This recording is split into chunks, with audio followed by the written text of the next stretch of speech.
Good morning, students. Today in geography we are going to learn topography.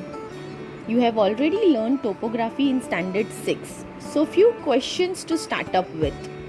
Which government department exploring topographical maps of India or provide us with topographical map of India?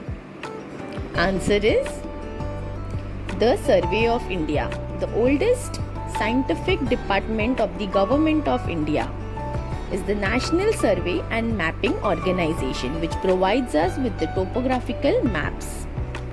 You very well know what are topographical maps. Topographical maps are large scale maps. It has many features like mountains, hills, counterlines. This picture is an example of topo sheet. So today in this lecture we are going to revise what you have already done in standard 6. Eastings, northings, right? The line that runs vertically are known as eastings, while those running horizontally are known as northings. So vertical line, eastings, horizontal line, northings, remember, and these two lines intersects and makes a grid, topographical grid. Topographical map provides you with various man-made and physical features. Today we are going to learn what are the importance of map colors. Green indicates heavy vegetation, areas covered with forests, woods, jungle, while white indicates barren land. Now what are barren land? Barren land and uncultivated land are the land which is not suitable for growing crop, not suitable for agriculture. Blue represents water bodies, rivers, lakes, stream, etc. Brown represents counterline, mountains.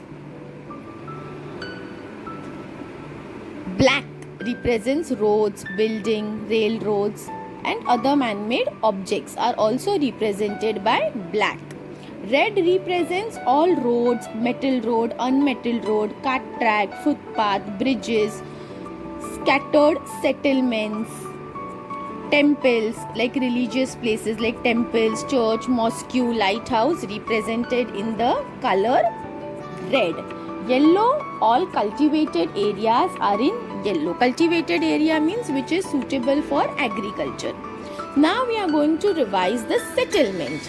Now you know that there are three types of settlement: nucleated or compact settlement, linear settlement, and dispersed settlement. If you can see this picture, nucleated settlement are very near to each other.